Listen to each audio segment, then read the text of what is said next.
In 1998, there was a game that changed everything. Instead of playing as a crazy strong action hero or a space marine, you were placed in the lab coat of a theoretical physicist. And because the protagonist wasn't a soldier, you didn't start with a pistol or a rifle.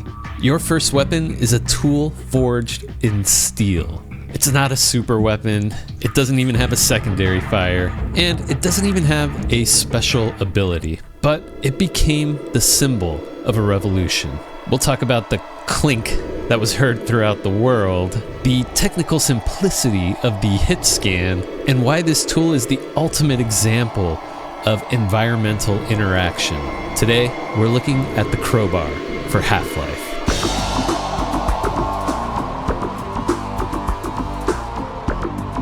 The crowbar is the iconic weapon for Half-Life. It's the signature of Gordon Freeman, used as a tool for busting crates open, or even a weapon for busting up enemies. Here are the stats. Projectile? There's no projectile. It's a melee hit scan weapon. Damage? 10 for the first swing, and then down to 5 on repeat swings. Doesn't seem like much, but it's actually quite effective against lesser enemies. The damage really adds up with our next stat point. Rate of fire. If you're swinging at the air, it's slow, roughly 2 swings per second. Must be a heavy crowbar, hard to recover from a swing. But if you hit a surface or a target, it's nearly 4 swings per second. Do the math, 25 damage for that first second, followed by 20 per second. Big damage for a melee weapon, in my opinion. Range. It's melee. You'll need to get close and personal with your enemies, which can be risky. And the crowbar is also known as the Freeman's tool or even the Black Mesa keycard. You know, for busting open vents to get past locked doors. In the Gold Source engine, which is a heavily modified version of the Quake engine, the crowbar works by projecting a short-range line from the center of the player's view. If that line intersects with a breakable entity, it triggers the destruction script. Unlike Quake's axe, which was mostly for show, the crowbar was programmed to interact with physics-light objects. This is how Valve taught players that they could interact with the world around them. The crowbar is your primary utility and resource saver. Its most important role isn't combat, it's scavenging. Every crate in Black Mesa is a potential health kit or ammo box, and the crowbar is the only way to open them without wasting precious ammo.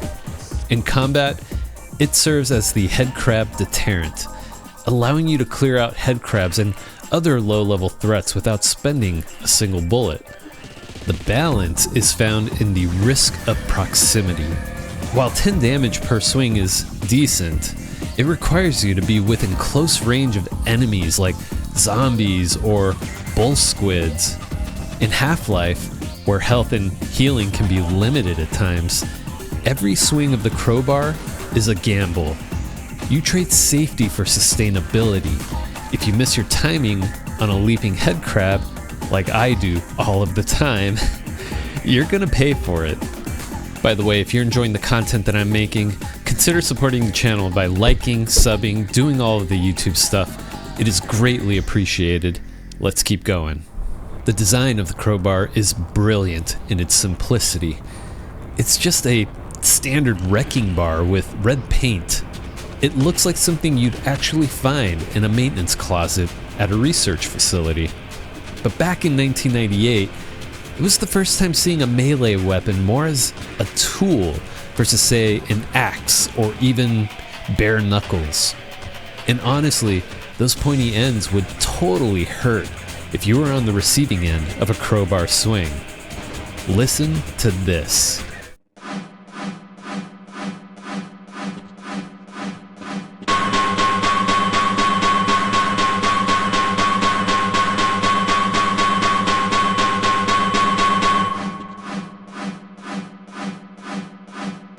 The sound design is the secret sauce here.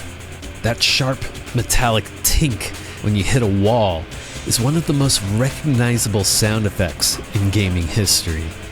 It gives the player instant tactile feedback.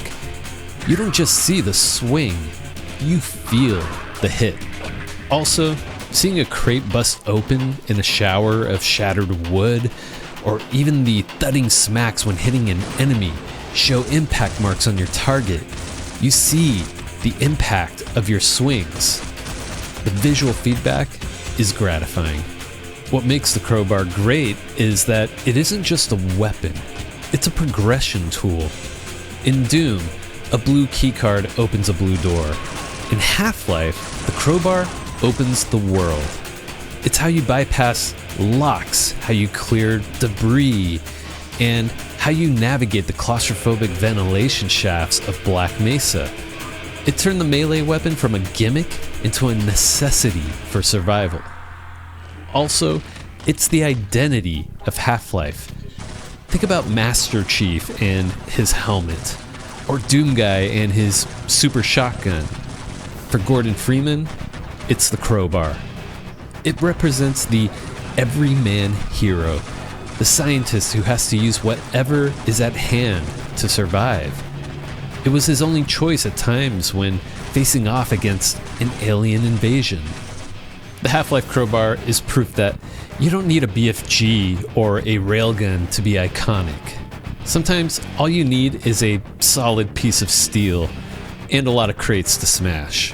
It's the weapon that started the journey, and even though Gordon Freeman's handed the gravity gun in Half-Life 2, he still manages to keep the crowbar by his side. You made it to the end. You're a crowbar enjoyer. What do you think of the crowbar for Half-Life? Did you get excited anytime you entered a room full of wooden crates? And how'd you do meleeing head crabs in midair? Hopefully you did better than I did. Anyhow, let me know down in the comments. I'd love to hear your stories. And stay tuned because our next weapon lobs tasty pineapples. If you have a question you would like featured in my Q&A series, please leave it down in the comment section with the tag Frags and Coffee, and your question may be featured in a future episode. Special shout out to Go Commando 854 for the super thanks this last month. It's greatly appreciated. And I've also got my first member. Special shout out to Annie Lopez 2266. Thank you so much for supporting the channel. It's my wife. She's my biggest fan. Anyhow, it's greatly appreciated. If you'd like a special shout out as well, consider supporting the work that I do here by providing a super thanks. Also, check out my membership tiers for cool perks like early access to my videos, priority responses to your comments, and a special role in my Discord server, which is linked down in the description of this video. Enjoyed the video? Hit that like button, share it with friends, and subscribe for more Grit Gaming content. And if you're looking for more, check out this recommended video right here. Thanks for watching. I'll catch you in the next one.